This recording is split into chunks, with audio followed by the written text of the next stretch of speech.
त्यसपछि आज 17 जुलाई 2022 तदनुसार 1 साउन 2079 आइतबार आज हामी माथिल्लो कोठाबाट हेर्नेछौँ। आजको शीर्षक छ फेरि खडा हौं। आज हामी परमेश्वरको वचन हितोपदेश 24 को 15 देखि 20 सम्म पाठ गर्नेछौँ। धर्मी मानिसका घरको विरुद्ध दुष्टले ढुके झैं ढुकी नबस, त्यसको वासस्थानमाथि छापा नमार। तेरो शत्रुको पतन हुँदा नरमा त्यसले ठेस खाँदा तेरो हृदय हर्षित नहोस्, नत्र भने परम प्रभुले देख्नुहुनेछ र असहमति जनाउनु हुनेछ र त्यसदेखि आफ्नो क्रोध हटाउनु हुनेछ। दुष्ट मानिसहरूको कारण पीर नमान वा दुष्टप्रति दाई नमन, किनभने दुष्ट मानिसका भविष्यको आशा हुँदैन र दुष्टको बत्ती निमाइनेछ। आमेन। हितोपदेश 24 को 16 लाई लेखक यहाँ जोड दिनुहुन्छ। धर्मी मानिसहरू 7 पटक लड्यो भने पनि फेरि उठ्छ, तर दुष्टहरूलाई विपत्तिले नाश गरिदिन्छन्। आमेन। लेखक आफ्नो अनुभव र विचारलाई यहाँ यसरी प्रस्तुत गर्नुहुन्छ। मैले भर्खरै अब्राहम लिङ्कनको व्यापारिक असफलता सन् 1831, नैराश्यताबाट ग्रसित सन् 1836 र राष्ट्रपतीय चुनावमा असफलता सन् 1856 मा भएको बारेमा पढे।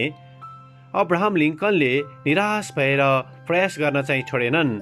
फलस्वरूप सन् 1860 मा अमेरिकाको 16औं राष्ट्रपतिको रूपमा उनी चुनिन सफल भए। हामी सबैले असफलताको सामना गर्न सक्छौँ।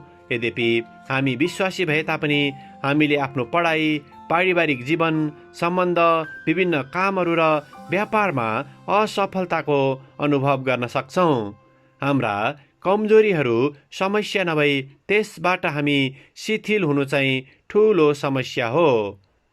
हितोपदेशका लेखकले यसो भन्छन्, धर्मीजन धेरै पल्ट लड्छन्, तर हामी फेरि उठ्न सक्ने हुन्छौँ। हामी जान्दछौँ हामी असफल भए तापनि फेरि उभिन सक्छौँ, किनकि पावलले यसरी भनेका छन्, हामी ख्रिस्टद्वारा सबै थोक गर्न सक्छौँ र ख्रिस्टको अनुग्रह हामीमा प्रशस्त छ।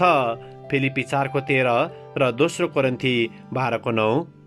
हामी सामाजिक, नैतिक, वैवाहिक र सेवकाईको हिसाबले असफल भए तापनि हामीले हार मान्न भने हुँदैन, बरु हामीले असफलताको कारण पत्ता लगाउने र प्रभुले हामीलाई क्षमा दिनुभई फेरि खडा हुने शक्ति प्रदान गर्नुहुन्छ भनी उहाँमा भरोसा गर्न सक्छौँ। आमेन। आजको विचार मेरो असफलताले होइन, तर परमेश्वरको प्रेमले म को हुँ भन्ने कुरा दर्शाउँछ। प्रार्थना। करुणामय परमेश्वर, हामी असफल हुँदा पनि पुनः खडा हुने शक्ति हामीलाई प्रदान गर्नुहोस्, येशूको नाउँमा। आमेन। आजको लेखक असामोह युसुफ आमोनो, ग्रेटर एग्रा क्षेत्र, घाना। आजको प्रार्थनाको विषय कमजोरीहरूबाट ग्रसित भएका विश्वासीहरूका निम्ति।